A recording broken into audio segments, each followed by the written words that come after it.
யோவான் 11வது அதிகாரம் 40வது வசனத்துல நான் வாசிக்கிறேன். இயேசு அவளை நோக்கி, நீ விசுவாசித்தால் தேவனுடைய மகிமையை காண்பாய் என்று நான் உனக்கு சொல்லவில்லையா என்றார். 41வது வசனம். அப்பொழுது மரித்தவன் வைக்கப்பட்ட இடத்தில் இருந்த கல்லை எடுத்து போட்டார்கள். இயேசு தம்முடைய கண்களை ஏறெடுத்து, பிதாவே, நீர் எனக்கு செவி கொடுத்தபடினால் உம்மை ஸ்தோத்தரிக்கிறேன். நீர் எப்பொழுதும் எனக்கு செவி கொடுக்கிறீர் என்று நான் அறிந்திருக்கிறேன். ஆனாலும் நீர் என்னை அனுப்பினதை சூழ்ந்திருக்கும் ஜனங்கள் விசுவாசிக்கும்படியாக அவர்கள் நிமித்தம் இதை சொன்னேன் என்றான். இவைகளை சொன்ன பின்பு, லாசருவே, வெளியே வா என்று உரத்த சத்தமாய் கூப்பிட்டார். அப்பொழுது மரித்தவன் வெளியே வந்தான். அவன் கால்களும் கைகளும் பிரேத சிலைகளினால் கட்டப்பட்டிருந்தது. அவன் முகம் சிலையால் சுற்றப்பட்டிருந்தது. இயேசு அவர்களை நோக்கி, இவனை கட்டவிழ்த்து விடுங்கள் என்றால்.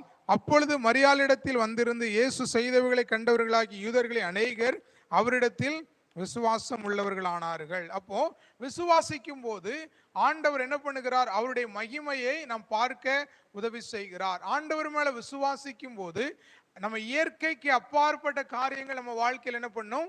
நடக்கும். ஒருவேளை பாருங்க, மரித்தவங்க உயிரோடு எழும்புகிறதுங்கிறது அது என்ன பண்றது? சாதாரண ஒரு காரியம் கிடையாது. ஆனால் ஏசப்பாவு மேல விசுவாசம் வைக்க சொல்லி ஆண்டவர் அவருடைய அந்த லாசருடைய சகோதரிகளுக்கு சொல்லும் போது அவர்கள் என்ன பண்றாங்க? விசுவாசம் வைத்தார்கள்.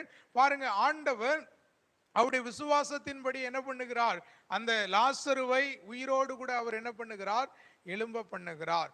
அப்ப நம்ம ஆண்டவர் மேல வைக்கிற விசுவாசம் அது நம்முடைய வாழ்க்கையில பெரிய காரியங்களை கொண்டு வரும். சொல்லுங்க, நம்முடைய வாழ்க்கையில, சொல்லுங்க, நம்முடைய வாழ்க்கையில பெரிய காரியங்களை கொண்டு வரும். நம்ம ஆண்டவர் மேல வைக்கிற விசுவாசம், சொல்லுங்க, நம்ம ஆண்டவர் மேல வைக்கிற விசுவாசம் நம்முடைய வாழ்க்கையில பெரிய காரியங்களை கொண்டு வரும்.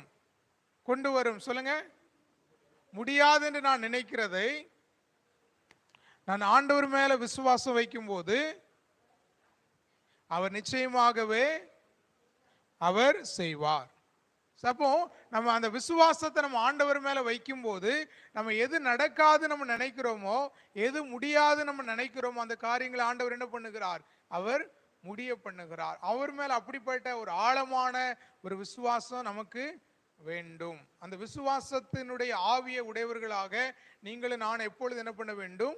இருக்க வேண்டும். பாருங்க, சீஷர்களே ஏசப்பாட்ட கேட்கிறாங்க, ஏசப்பா, எங்க விசுவாசத்தை நீங்க என்ன பண்ணுங்க? வர்த்திக்க பண்ணுங்க அப்படின்னு கேட்கிறாங்க. அப்போ ஆண்டவர் மேல வைக்கிற அந்த விசுவாசம் நாளுக்கு நாள் ஆண்டவருடைய பிள்ளைகளா இருக்கிற நம்முடைய வாழ்க்கையில அது நமக்கு பெருகும் போது அந்த விசுவாசத்துல